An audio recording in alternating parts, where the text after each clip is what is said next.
Hello, everyone, and welcome back to another Friday night private chat. It's been a while since I've done one of these supporter streams. I've been kind of busy doing other things, as some of you know, but this is just my thank you to all the people who contribute to the channel over the years. So it's everybody here, Ben, two Bens, and Vince.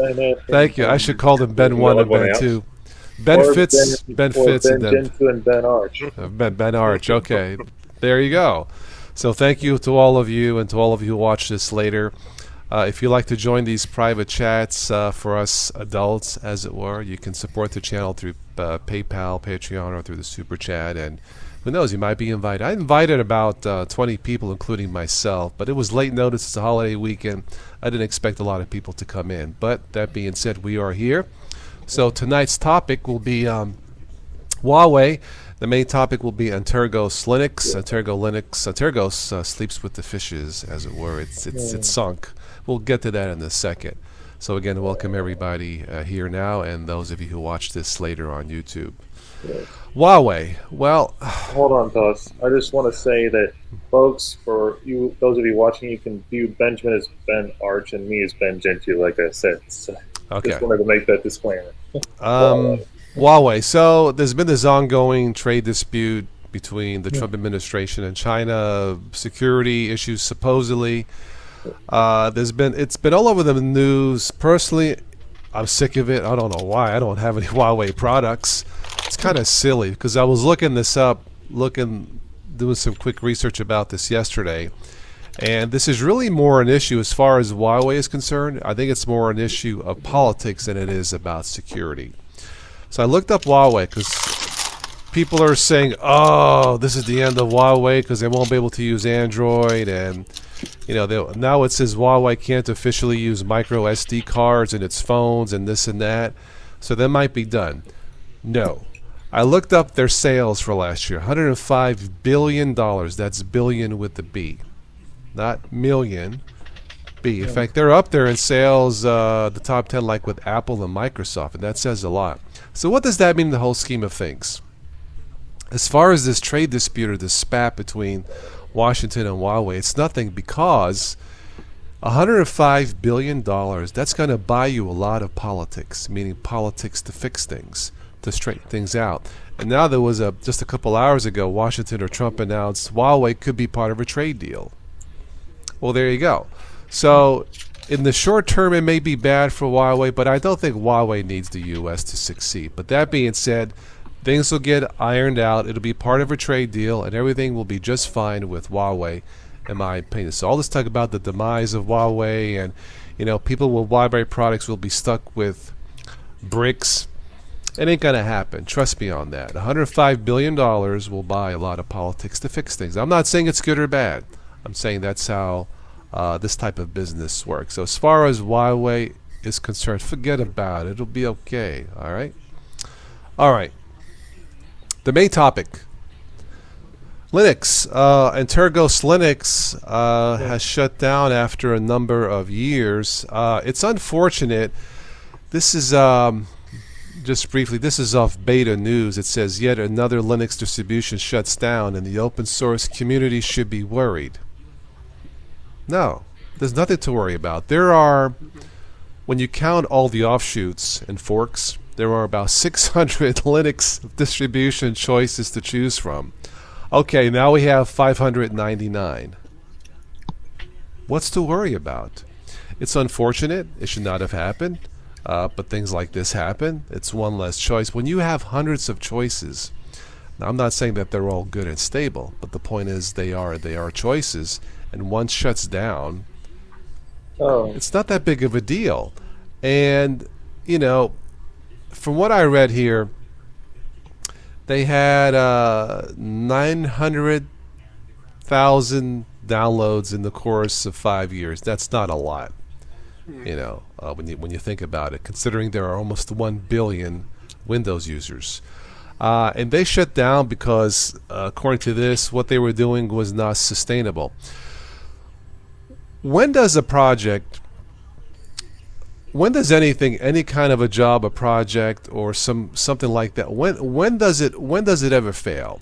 What are the reasons? Okay, assuming that you have manpower, brain power, assuming that you have people who know what they are doing, smarts. Why does any project fail? When they are missing two resources. Time, takes time to do something, and money, right? Time and money usually equals success. You'll never hear somebody say, oh man, I'm sorry guys, I had to shut down TOS OS because I had way too much time and money. I just couldn't handle it. That's not going to happen, obviously. So something like this, or any Linux project, look at their resources. If they got the resources like Ubuntu, Linux Mint, they work a lot on donations. They got the resources to continue their project.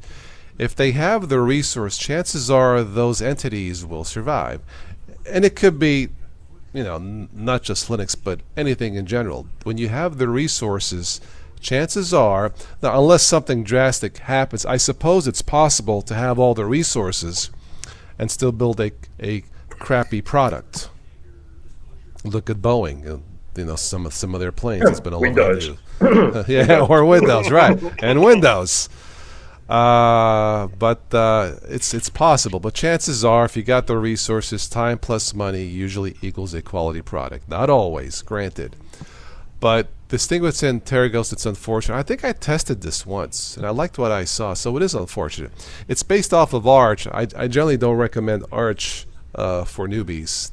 At least on this channel. There's nothing wrong for somebody to try Arch or Arch-based once they get more used to how Linux works. Nothing wrong with that. But the headline here that that Antergos shuts down and the open source community should be worried. There's nothing to worry about. I've been blabbing about Linux now for over 9 years and trying to get some of those almost 1 billion Windows users to come on over to at least try it. But they haven't. A lot of people still like their Windows 7. They're not ready to go to Linux. They probably go to Windows 10 or Apple. And I think the number one reason, and we've talked about this before, is people have busy lives. Mom, pops, kids, whatever, college, school. The reason why they haven't switched, and we can talk about this till we're blue in the face, is they can't walk into a store and buy it. Chromebooks kind of count, don't count. You can't, they're somewhat limited. Yeah, they're based off of Linux, off of Gentoo, and that's great. That is a Linux standard and fantastic. You can get something decent for $200, ain't bad, which is great. But here's the thing, you have, I think it's between 800 and 800 million to billion Windows users, somewhere around there. You take all the prominent Linux channels, okay?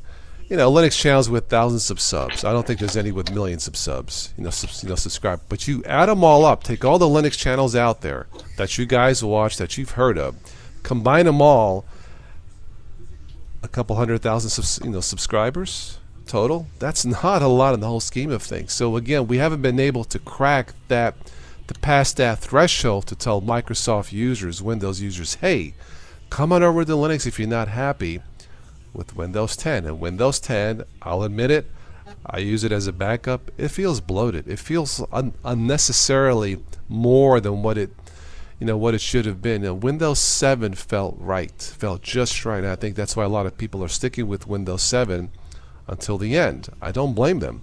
But they're not going to switch to Linux no matter how much we talk about it, unless they can walk into a store, touchy, feel it, try for themselves, and then they can say, what, that guy TOS, he was right, or he was wrong, but at least they have it. Chromebooks can't really count, even though it is a Linux standard. Now, if that's all you want to do is jump on the web, do streaming and web applications and emails and streaming music and move, sure, Chromebooks are fine. For $200, Apple can't match that. I think Windows is trying to. But the point of all this, when another Linux distro sinks, that's why I call it Antergos Sleeps with the Fishes, a saying from the Godfather movie. It's unfortunate, but Linux will thrive. In its current form, it will thrive. Would it overtake Windows? I guess we could all hope for one day, But it will survive. Linux as a community, as an alternative operating system, will survive. There's nothing to worry about. Life moves on. So that's my thought about Antergos. I'll let my panel here chime in. So, Ben Gentoo, what say you? Well, as a guy who's pretty much done Arch thousands and thousands of times, I don't really need something like Manjaro or Antergos or something like that. But when I was first starting out with Arch, way back when, uh, I started on Manjaro, then slightly transitioned to Antergos, and I always found Antergos, like, however you want to call it, I always found it, a good jumper from somebody who's like, I wouldn't say coming over directly from Windows, but maybe somebody who's got a little bit of their feet wet, got their foot in the door, and wants to try something, a little, if they've somewhat dabbled in the command line, somewhat used to GUI apps, and they want to try something a little bit more where they have Arch pre-done and the way they want it don't really matter. They have that kind of, might say, threshold, just something where they can take it and play it by ear, play with it a little bit, then I could see it working. Okay. It wouldn't be for new, but maybe an intermediate to a somewhat competent user, maybe. Okay. All right. Yeah. Ben Arch. Well, I think this is one of those examples where, Yeah. like, before you choose a distribution, you should maybe do a little research on like what their resources are, like how big the community is before you go ahead and make that your daily driver. Yeah. And I gave Antergos a try once, like what Ben Gentoo was saying. I was trying to learn how to install Arch, and Antergos popped up as a GUI installer, but and back then it was kind of buggy. Back in 2015, I think, was when I started. Like, it was very buggy. It didn't install it right. Okay. And I actually had better luck in learning how to install the vanilla Arch. But what I would say is, if you're trying to get it into Arch, if you want to be in the Arch family, part of like the family, go Manjaro. The family, join the family. Yeah. Go Manjaro, because they have their own curated repositories. They sell their own line of laptops, and if you look at the news, they had over 1 million downloads in only the last 4 months. Yes. That's a lot. Yeah. That says something. Yeah. Yes, and it's like Ben Arch said. If you want a really good, stable Arch alternative to Antergos nowadays, because like we said, Antergos is not around no more. Yeah. Download Manjaro. Okay. So for people who swear by Arch or interested in Arch, not for newbies. No. But if you like what you see with Arch, there are other choices. I think Vince or Ben, were you trying Arco? Yeah, that was me. I've jumped to Arco. It seems pretty good. Okay. I like anything named after oil. It's going to be fast, slick, smooth. Arco Oil Company, but awesome. Speaking of slick, CJ from California. Can you hear us, CJ? Oh, there you Yeah, are. I hear you. I don't know why my camera's not working. Hold on a second. Let me see. Unplug the camera, plug it back in. So, Vince, what were you going to say about Antergos? With Antergos, I mean, it seemed like a reasonably popular distro, but I'm guessing with a lot of these smaller distros still, they start off as someone's hobby, I'm thinking, and it's probably somebody who didn't quite find what they needed with some of the major distros and wanted to make their own. But with these sorts of things, like a bit with like what Ben Arch was saying, it's going to get to a point where their real life is going to get in their way, their real job's going to get in their way, their family's going to get in the way, and this is bound to happen. And yeah, I mean, that's why when I first started, I was looking at the major ones like Linux Mint and Ubuntu and Peppermint and those guys that have big communities behind them, and plus they're easy to use as well to boot. But the thing is that it's not going to die, because anybody who's ever downloaded a copy of Antergos has all their code. Anybody who who wants to can just take that code, and that's the beauty of open source. Yeah, yeah. And redo it. Right. So in a way, it lives. It's like it's like a reincarnation, you know. Well, but you know, oh my God, CJ, where are you? That's beautiful. Hey, Vince. Yeah, this is called a palm tree. What's that? Palm Tree OS, love it. Where you at, man? You on the beach? No, I'm my parents in Vegas. Ah, no, my parents' house. Very nice. Nice. That's right. It's still daylight there. Nice. Look, it's nice to bring some sunshine to these guys, you know. But awesome, awesome. No, we had talked about Huawei, the company, and this battle between Washington and Huawei, this big Chinese company, and a lot of people think, you know, it might be the end of Huawei, or consumers are stuck with Huawei products. Briefly, it's more an issue of politics than it is about security, as it were. And they had over $100 billion in sales last year. That's going to buy you a lot of politics. Now, Trump hinted Huawei could be part of a trade deal, tariffs and all that. So all this talk about Huawei, forget about it. Literally, it's nothing in the whole scheme of things. They'll be fine. Hold on to your Huawei products. You'll be okay. Trust me.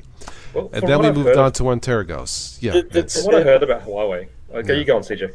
No, I was just going to ask, did they make a phone by a different name? Did they make the ZTE product? No, that's ZTE a different phone? company.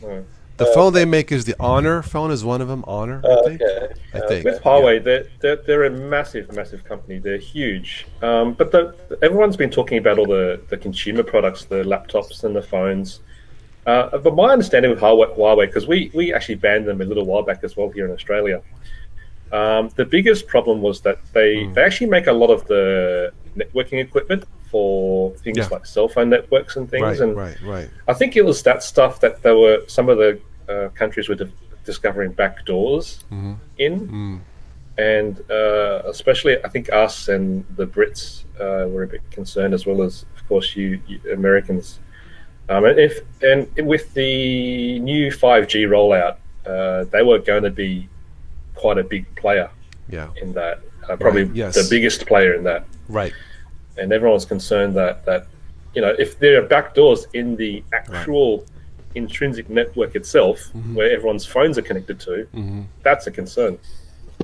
There's a lot of stake, and I understand it, but were they going to develop the chips that were going to replace the towers? Yeah. Yeah. Well, President Trump wants to cut a deal, and he should, all things considered. So that's why I think things will work out. They're just too big of a company. Yeah, I'm not saying what they did was right or wrong. You know, well, you know. If only there was an open source alternative. Well, who's going to do it? Who's got the resource, time, and the money? You know, that's what we talked about with Antergos, CJ. That the distro shut down, and again, when you look at companies or entities like Antergos or anything, the two most important resources besides brain power, obviously, you need the smarts or time and money. I mean, you'll never hear a company say, "Sorry guys, we had to shut it down. We had way too much time and money on our hands." You'll never gonna hear that. It's usually the opposite. You know, we didn't have the time, the money thing, and this and that. And that's understandable. I'm not saying it's good or bad. I'm just saying that's the way it is. So when a distro like that shuts down, it's very unfortunate. But you have 599 other choices. I mean, it isn't like you had choice of two. One's go, oh, we just lost 50%. No, you got 99% of the. I'm not saying they're all good, you know, but forget about it. It's nothing, you know. So in the whole scheme of things, you know. Hey, if you're not on Hannah Montana Linux, you're not on Linux. That's right, Hannah Montana, man. Anyway. But so that's what we've been talking tonight, CJ. So CJ, what are you on now? Still, you still using Linux? I'm still using Windows 10 until I get switched over. Okay. I tested out a few Linux copies. A few, I think, Peppermint and Ubuntu, or no, Mate. Right. Yeah. Mate's good. Yeah. Those are the two. You and Steve influenced me. Yeah.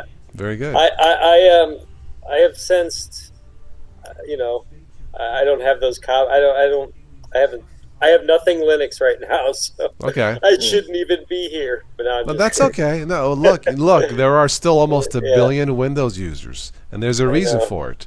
Okay, CJ, let me ask you this. Suppose you could walk into your Las Vegas computer store, and I feel like us three are underdressed. Me and Vince and Ben didn't dress up for the show, right? I should wear a tuxedo or something, No, but let's say, I know, Vince, right? Let's say, CJ, you can walk into your local Las Vegas computer Best Buy or Micro Center or tech store, and you could buy a Linux Mint or Ubuntu main machine desktop. Would you buy it? Of course. Yeah, of course. There you go, folks. Yeah. Yeah. Oh, you've got you already know that I'm a believer already. But and it there wouldn't be so much. It would be easier, I'm sure. That's the thing. It wouldn't come packed with a bunch of crap you don't want, I would think, right? It would probably obviously it would be cheaper. It would be more, It would. Financially efficient. Mm-hmm.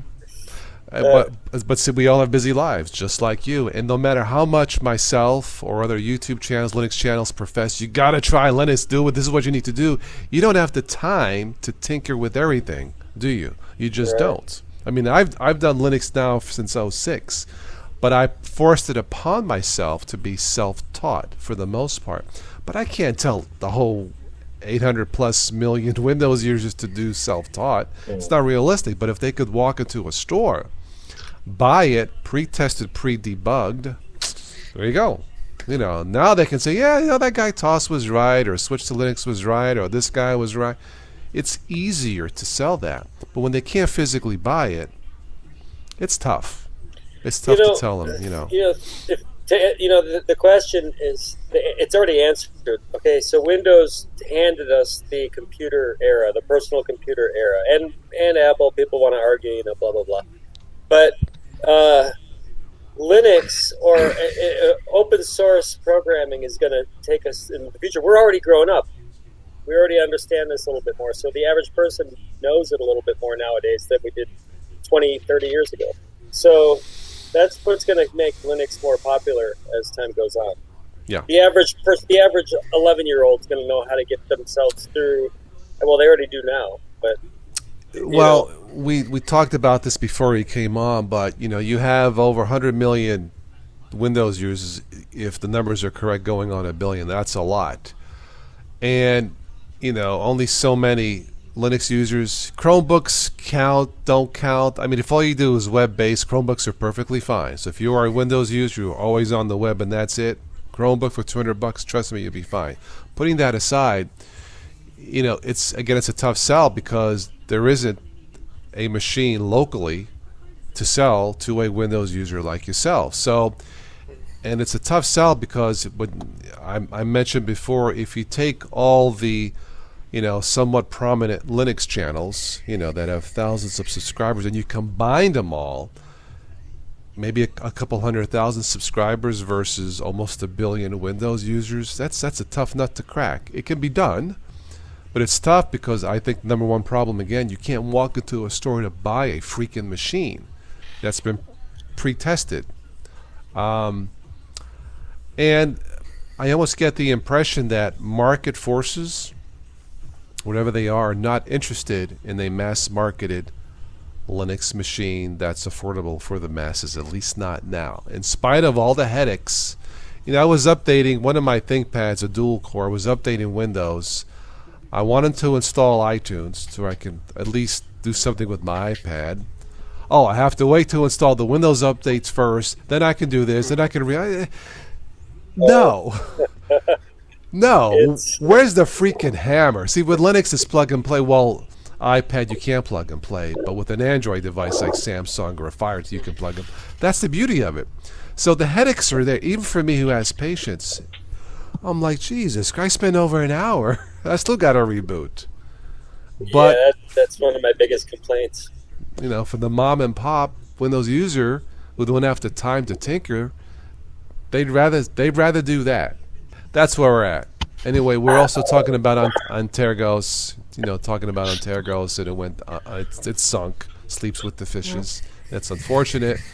But you have hundreds of other choices. I'm not saying they're all good. But that's the beauty of Linux. Well, I mean, it happens. Distros die more times than they're created. And like, if you ever get a chance, look at that thing. If you look up Linux on Wikipedia and you see that tree, right, with the, look how many of them just fade off. Well, there's millions of them. So I mean, there's nothing new for a distro to just like go away. Right. But the way that they handled it was a lot better than most distros. Mm-hmm. Yeah, I mean, you can still use it. It's based off of Arch, so, move on from there. So it isn't really gone, per se. I love the birds. They're in the background. It's awesome. Are they here? I didn't even hear them. I'm hearing birds. That's right. Oh, you're hearing birds. Yeah. I'm hearing birds, yeah. Bird OS. There we go. No, but... anyway. Well, it's because look at what they did. They let their users know. They put it up on their website. Hey, we're done with this. Yeah. So you could look for something new. But hey, we're going to fix it for you. We're going to disable our repo that went down, and basically convert your system into an Arch system. So it's still going to function. Mm-hmm. Like when that system dies, you're going to have to find something new. But that system's going to work until you break it or whatever. Right. So, yeah, I mean, it's not there was one website, it's a blow to the Linux community. No, it's not. Now, if you only had a choice of two and one goes down, that's bad. When you got 600 plus, don't worry about it. I think sometimes bloggers like to blow things out of proportion to maybe gain attention, but it's kind of silly. Does the average person fear Linux because they don't think of it as a stable? That's part of it, because for a long time it really wasn't. At least not for the newbies, but a lot has changed. But it's a tough nut to crack. It's a tough sell, CJ, because again, people can walk into the store, and no matter how much I give tutorials and talk about it as a Windows user, and I don't use Windows as much, I think listeners want to, I think they tune in and they mean well and they listen, but until they can walk into a store and buy it, touch it, feel it, try it, proof, not just me or somebody else talking, it's a tough sell. And that's why, when you look at all the top Linux channels, they don't have a lot of subscribers in the whole scheme of things, because again, the almost 1 billion Windows users can walk into a store, buy it, proof that it works, and then subscribe to a Linux channel to learn more about it. It's a tough sell. It's a tough sell. It's kind of disappointing in the way and disheartening, but I'm not giving up, because I love my Ubuntu Mate. It's wonderful. There's none of this rebooting 10 times nonsense. And you never talk about another distro, so do you?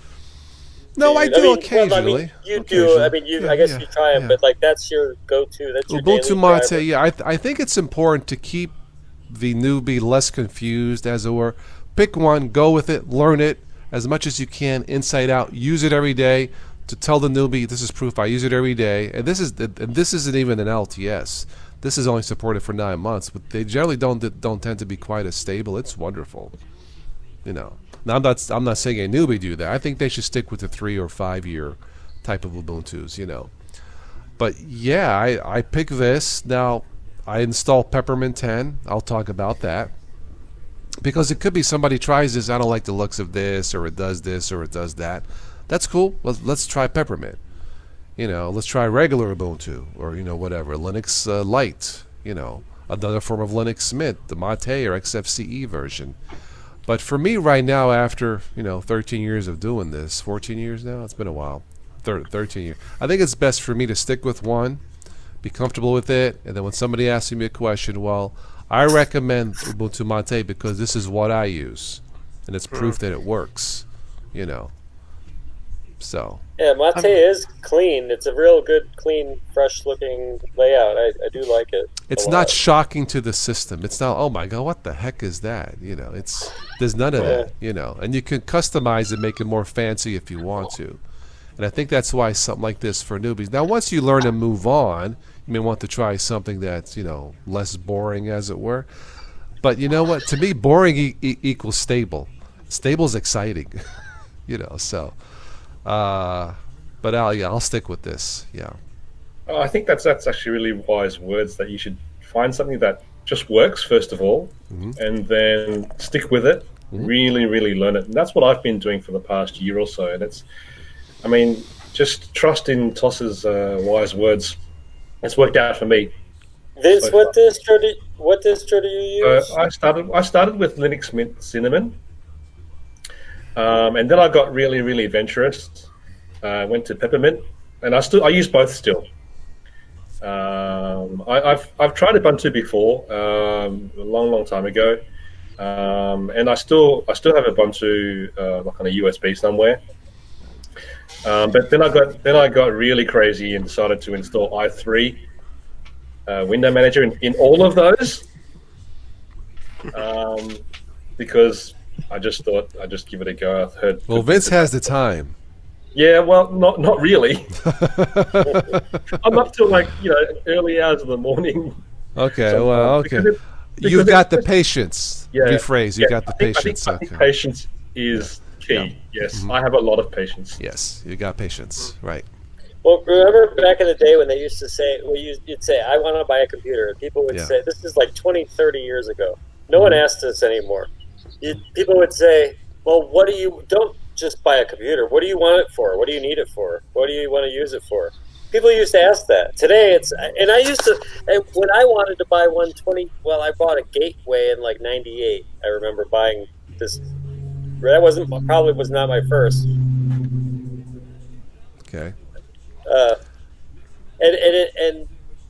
There was so much, I could tell that it was going to take over life. So, I want to get one because it's life.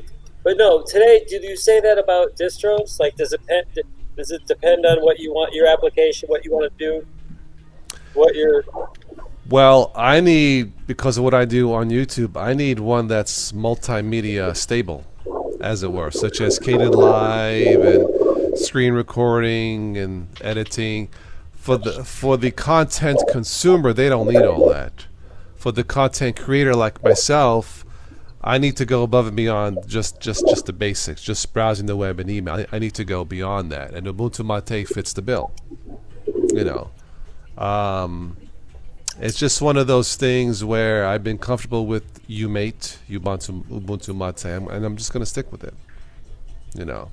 But for the content consumer, they got a lot more different choices because they're probably just going to do a lot of web stuff, web watching like this, and they don't need multimedia apps or as much, maybe, So it's different for them.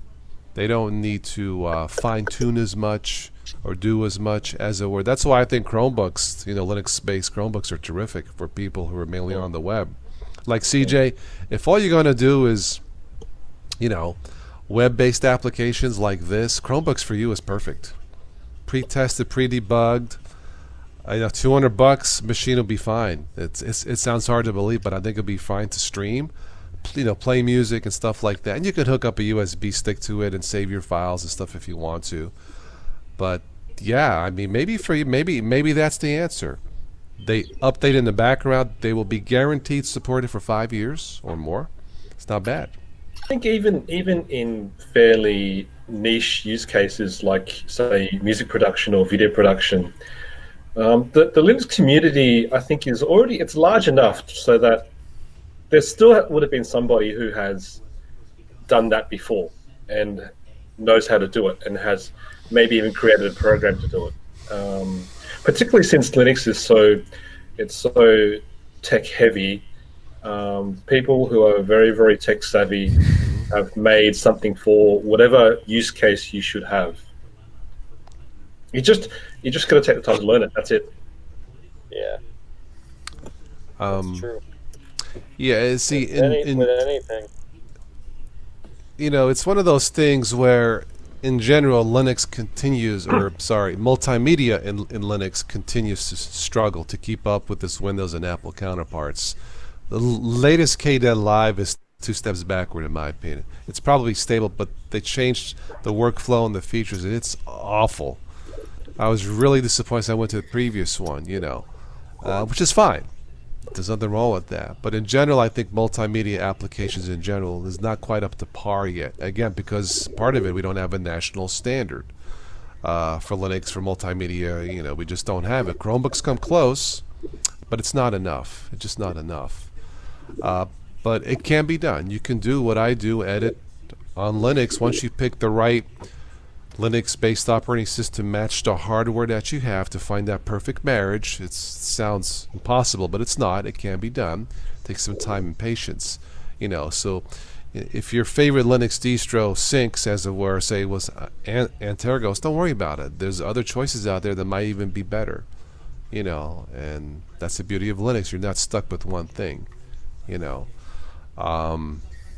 But getting back to the previous topic of Antergos, it's unfortunate, but it's not the end of Linux or the open source community, not by a long shot. So I think whoever said that might be working for Microsoft or Apple. I know. It's gone, terminatable. Yeah, right. Yeah. Well, Vince, they couldn't be working for Microsoft because Microsoft loves Linux. That's right. Oh yes, they heart Linux. Oh yeah. Does there have to be a standard? Yeah, because that's the only way you're going to prove it to the people. Chromebooks are a Linux standard. Now, why they're selling? They're not selling because it's Linux, or because it's a choice, or because they're cool, or because they're cheap. They sell because they work. They just work, and people haven't realized that. When you do the updates, it's not rebooting multiple times, or the updates are slowing you down or feeling bloated. They just work. Now you add to that the fact that it's Linux, which is some obscure and geeky name for a Windows user, and you add the fact that they're affordable. How can you not lose? Yeah. How can you lose to that? How can you not win? I mean, really, So, yeah. We need that with an Ubuntu desktop, or a Linux Mint desktop, or an ABC or an Android desktop out of the box, ready to go, for about $400. But market forces right now just don't care. I think the only way we see it, if all people who are going to buy a Windows machine, the consumers just stopped. All 800 million plus, we're done. We're not going to buy any Windows machine now. Market forces might say, really? Hey, we got an influx of potential customers. I mean, one of the things right off the bat that comes to mind is, Microsoft has a giant sales team that goes to the largest makers of anything, except they didn't do that with the largest makers of phones 10 years ago. But to the largest makers of any computer, and they're in. They make a deal they can't refuse. I mean, that could be a problem too. But hey, look, we're gonna take the vote away from corporations in the next couple of years. So I don't know. I think the next big Linux thing should come out of Las Vegas, man. You got the sunny weather, the palm trees, the flower shirt. Don't they have CES here or whatever it's called? They have the Consumer Electronics Show every January, the first week of January. Yes, that's one thing I wouldn't mind going to. That would be cool. Yeah, and I would love to be in charge of the Ubuntu booth or the Linux booth and say, Windows users, hey, come here, yeah, you, come here, yo, Well, if you had a Las Vegas distro, then you could say, oh, what happens in Linux stays in Linux. That's right. Yes, boy, that's the truth, But anyway, I had another thought. Yeah, the NSA can't get to. Yeah.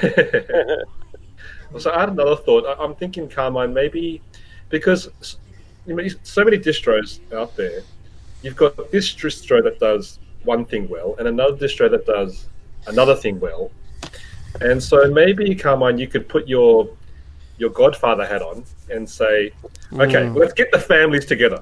We're going to get the families together. We're going to take the lead developer of this distro, say Pleb from Linux Mint and Martin Windpress from Ubuntu, and Mark Greaves from Peppermint. We're going to get you guys together in a room, all right? Maybe a gun is needed. The heads of the 5 families you guys in a room. You guys are going to get together and just put all your good ideas together and make a fantastic, can't refuse distro. I like that. We'll call it the Family OS. Hey, I like that. Yep. Family OS. See, it's family. You know. It's gonna have to take somebody like yourself. I know. We got to get the heads of and we got to sit them in there and just Call and if they don't cooperate, call it La Cosa Distro. Yeah, you're right. Really, yeah. And if they don't cooperate, you know where they're going, in the back, in the trunk. That's right. Yeah, we're gonna work this out on the back. Okay. Anybody doesn't like it, you may get the little trip to the caddy. Okay. No, but maybe market forces one day will, the universe of market forces will combine to create a national distro, and finally Windows users can rejoice. Yay! I'm free. I feel free. I can use this. I bet you the FCC has a big hand in that too. Maybe. I really believe. I mean, maybe. Yeah. I mean, these aren't even conspiracies. We already see them playing out. You know. Yeah. Like so. That's one reason. Yeah. I know. I mean, think about it. It's a golden opportunity. I'm not happy with the way Windows does things, and the constant rebooting, waiting for enough. But it's either that, Apple, or Chromebooks. What's the percentage of workforce computers that are Windows? That I don't know. I know total there are between 800 and 1 billion Windows users out there, from what I read.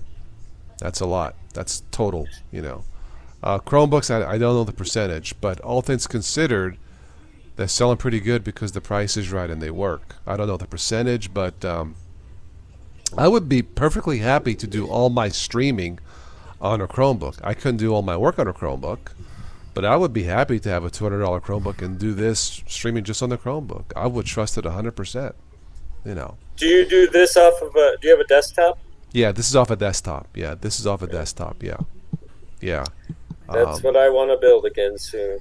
Yeah, this is. I have to get a graphics card and a power supply. I got enough. Somebody donated RAM, and I got the RAM ready to go. This is a refurbished Dell Core i7, but this is off a desktop. But just to stream, really, I could use a live USB stick. I was running a ThinkPad with just 2 gigs of RAM and Linux in it RAM. But to do the actual physical editing and stuff, you want a real machine, as it were. It is slow on the i5. You can do it with an i5, but really for editing, it is slow. You want an i7 or FAT. Trust me. When it comes to editing, not streaming like this or a live show, when it comes to putting all the pieces of a film or video together, you need faster is better. You want no speed limit. Trust me on that. Now this, when I edit 720p videos, I cut my time by 2/3. It can do 1080p, but without the graphics card, it's still slow, so I don't do that. But you want speed. When you're doing editing video in anything, Linux, Windows, and Apple, you want speed. You don't want to sit there and wait. And then, I made a mistake. I got to start over. Or the power went out. Now a 2-hour project is 6 hours. You're not getting paid by the hour, so you want speed, and that's in any type of desktop. You want pure speed for video editing. For streaming, it doesn't matter. For streaming, you want good internet, obviously, but for editing, you want pure speed. For video editing, you want as many cores as you can get. So if you can get your hands on one of those Ryzens with 6 cores, I think that works really well, and it's really good bang for your buck. Mm-hmm. Yes, yeah.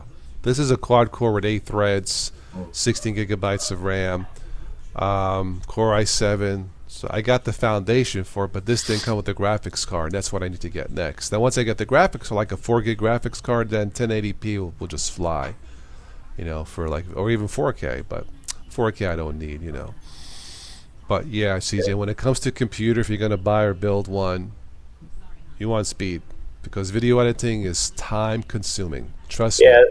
Oh yeah, I do it, and and it's time consuming as it is, but I'm not doing it on a deadline. So True. Right now, I'm messing around with it. Okay. Several different programs, but yeah, you're right. That's the truth. That I'm going to need something better. I want to build a tower for several reasons because. I mean, just several reasons. I'm not a gamer, but I want to do a flight simulator on this T440, and it actually works pretty well. I wouldn't mind doing a simulator on, something better. I'd like to see how that turns out. Because nowadays, everything's accurate. It shows the whole city and everything. Well, I mean, as far as Windows 10 or you're going to build one, you can check out PC Parts Picker. There's choices out there for websites, but really, like another choice, if you want to save yourself the hassle putting everything together, just buy a refurbished machine with the warranty. That's high-end refurbished machine with the warranty, like this. This is kind of like middle. It's not high-end, but it's middle-end. But it had a 30-day warranty. For me, that was good enough. But you can get refurbished machines with much more than a 30-day warranty. That's beefy, and that'll save you the hassle of putting together. Then what if something doesn't work? Now you have to figure out, is it the graphics card? Is it the RAM? So, you know what I mean? When you buy it from a company, pre-tested, the whole machine has that 1-year warranty, so you can call them if something breaks, But if refurbished, I think, is the way to go if you don't want to hassle putting it all together yourself with the warranty, like Vince was saying, the Ryzen 5. Now you got the Ryzen 7. You got the Threadripper. Generally speaking, if you're gonna go refurbished, I think a refurbished $1,000 machine is probably all you need. Something like that. If you're gonna go new, figure about $2,000. If you're gonna go refurbished, you figure half. Half the cost should be plenty with the warranty. That's the thing. You must have a warranty. So you can do very well with $1,000 on the refurbished machine. With the refurbished, yes, you can. Yeah, and even one that's capable of 4K video, because I was looking at those. Yes, even 4K. Of course, now you got to get a 4K camera. That's another $500 to $1,000. Just remember, you're not done with the computer. If you got the budget for it. I mean, I did a video last month how to get started on YouTube for $500 or less. I don't recommend it, but it can be done. You need, if you want to be honest, you need about $5,000, and that's the low end today, considering some of these cameras are tens of thousands of dollars. But $5,000, it's low end, but that would be fine. Yeah. If you're good with lighting, like if you don't mind doing it, and you got a lot of outlets, if you can get good with lighting artificially, not like studio lighting. You can do it artificially, and if you can save money, camera, you should really only pay for a camera, a lens, and a gimbal of some sort, a tripod, just something, Well, lighting, but you don't have to start yourself out. I think probably like you're saying, you have to have a good computer to edit on. But the camera is next, obviously. You could save money in so many ways, though, outside True. of that. Obviously, well, as far as lighting is one of the keys, one of the secrets to cameras and video. But if you have white walls like here where it reflects, it gives you, that helps. But to me, I would get a 4K camera, but I would downscale it to 1080p, and it still looks fantastic. I wouldn't have to unload the whole 4K. You don't need that. Now, if you're doing outdoor, like where you're at, you want to capture all the vibrant colors, then you probably want to upload in 4K. But something like this, I don't think it's needed. I could have the 4K camera hooked up, but then edit it into 1080p, and it looks fantastic, But again, you got to have the computer and the camera to match, What do you think of Apple, Mac? What do you think of?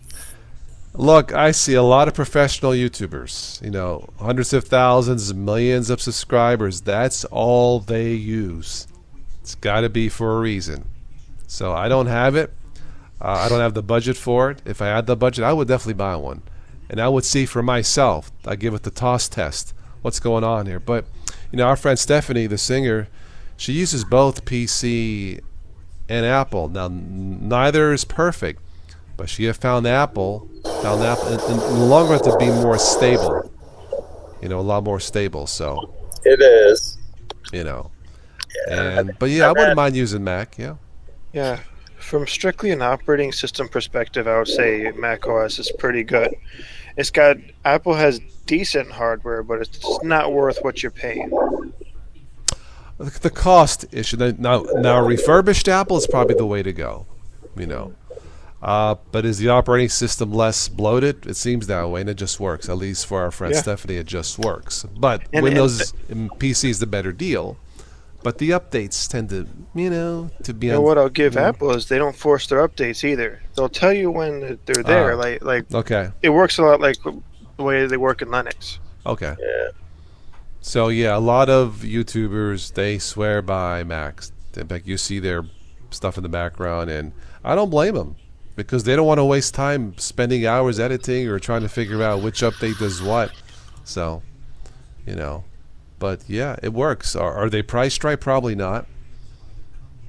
But do they work? From my understanding, when it comes to multimedia, they're king. Now you can't do upgrades like install extra RAM or graphics card. They're not built for that. But as long as you know that ahead of time, and it works the way you want it to. Did you?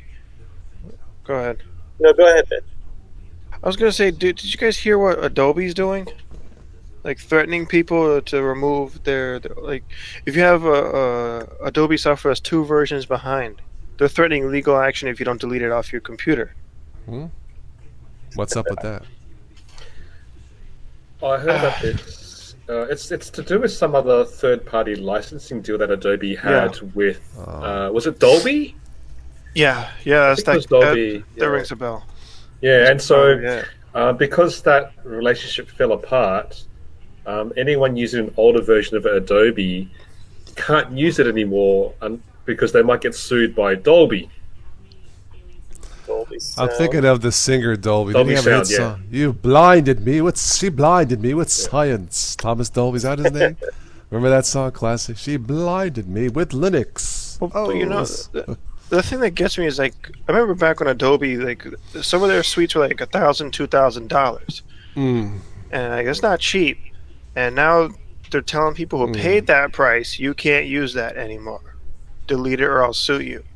It's like no. If you pay $2,000 for a piece of software, use it as long as you want. Or give me a refund. Yeah, no problem. But okay. Well, good luck with that. Yeah, I think Switch to Linux. Tom was mentioning that on a video once. But that's the other thing too. If you're gonna run a Mac, not only are you gonna pay for the hardware, you're gonna be running proprietary software like Adobe as well, and that's another $1,000 you've got to factor in to the cost. And so unless you've got an endless money pit.